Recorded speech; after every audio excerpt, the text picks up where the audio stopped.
सत्यमेव विजयते। अंकिता भंडारी हत्याकांड केवल एक बेटी की दुर्दांत हत्या भर नहीं है, बल्कि यह उत्तराखंड की आत्मा, शासन की संवेदनशीलता और राजनीति की नैतिक रीढ़ की परीक्षा बन चुका है।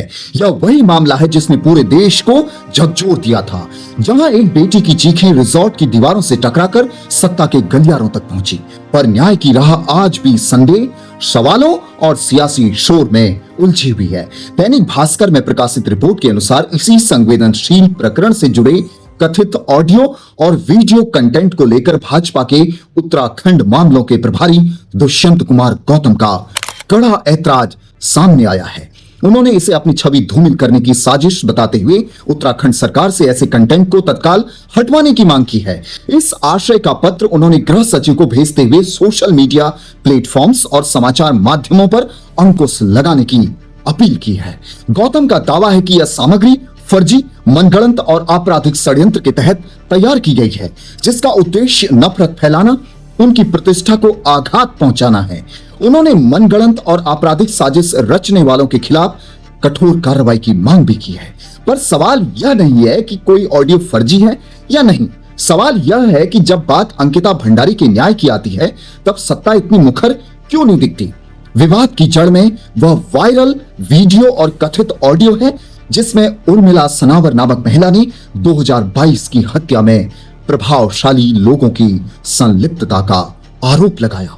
भाजपा ने इन आरोपों को सिरे से खारिज करते हुए ऑडियो को एआई जनरेटेड और महिला को संदिग्ध बताया। वहीं कांग्रेस और यूकेडी ने इस पूरे प्रकरण को अत्यंत गंभीर मानते हुए सीबीआई जांच की मांग तेज कर दी है।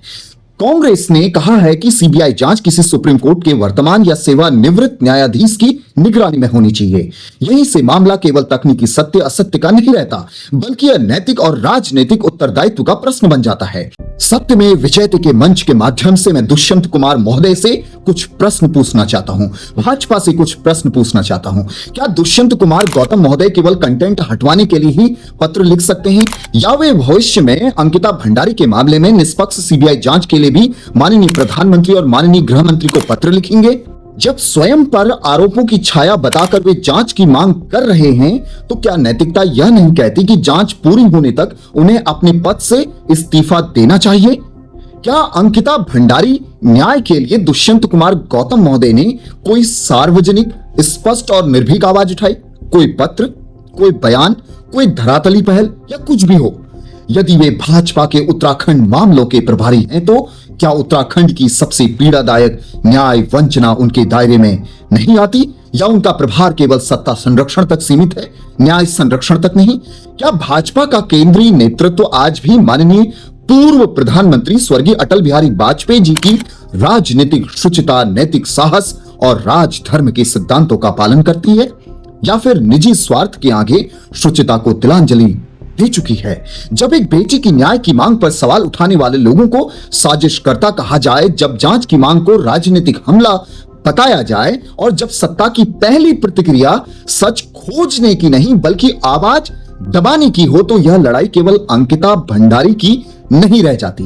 यह लड़ाई लोकतंत्र, न्याय और राजनीतिक नैतिकता की बन जाती है। और इतिहास गवाह है, सत्ता सवालों से बच सकती है, पर सवाल कभी मरते नहीं।